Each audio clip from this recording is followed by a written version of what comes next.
One of the funny things about being a celebrity is that as you walk in the room, people look at you with this expectant expression. It's half a smile.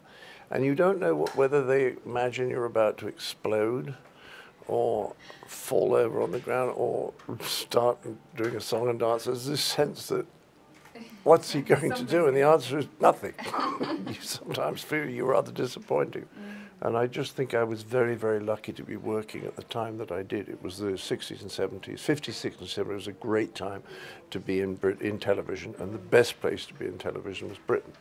Now we have pretty much the same crap television that people have everywhere, with a few notable exceptions. I knew the head of Light Entertainment very well when I'd done the Frost Report with Ronnie Barker, Ronnie Corbett, a lovely guy called Jimmy Gilbert who directed and produced it. After Python finished, he just took me out to lunch in a small restaurant in Hammersmith and said, "Is there anything you'd like to do?" And I said, "I'd like to write something with Connie." And he said, "Well, why don't you go back and tell me what you'd like to do?" And I went back and had lunch with Connie, and I said, "What are we going to do?" And then we thought of this hotel we'd stayed in, and I rang Jimmy 2 hours later, and I said, "We'd like to do a sitcom set in a hotel." And he said, "Fine." No, I thought it would be less popular than Python. It was bound to be. And in fact, it got bigger figures because it was more accessible than Python. What makes you laugh? Politicians, mainly. Anyone in particular? Well, recently, my best laughs have come at the expense of News International.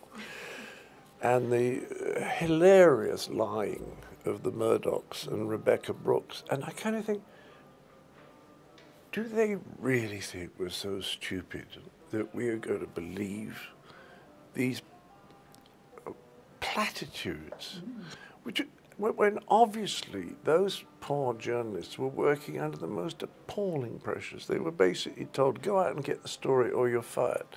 Well, what are they going to do? Are they going to make the story up or use illegal means, or are they going to be fired? They have a wife and children, or a husband and children. So, of course, they put those pressures on people. I mean, it's ludicrous. So I fell about and, and thoroughly enjoyed it because I think Murdoch did more damage to the British culture than anyone since the Luftwaffe. I think he corrupts everything he touches. Most things are not designed for people of my height. So there's only 3 airlines that I can sleep on. Really? Emirates, Singapore, and Cathay Pacific. Even on British Airways now, I cannot sleep in those beds. No one over 6'1" that I've ever spoken to can be comfortable in the British Airways beds. So that's a problem. And most, as you get older and a little bit less supple, then getting into cars gets harder and harder, you know, because the furniture that we sit in was in fact based on the measurements of furniture in France in the late 18th century, when a man was about 5'6", and furniture's not got bigger as people have got bigger. So we're almost all sitting most of the time in chairs that are too low, and that's why there's a lot of back problems.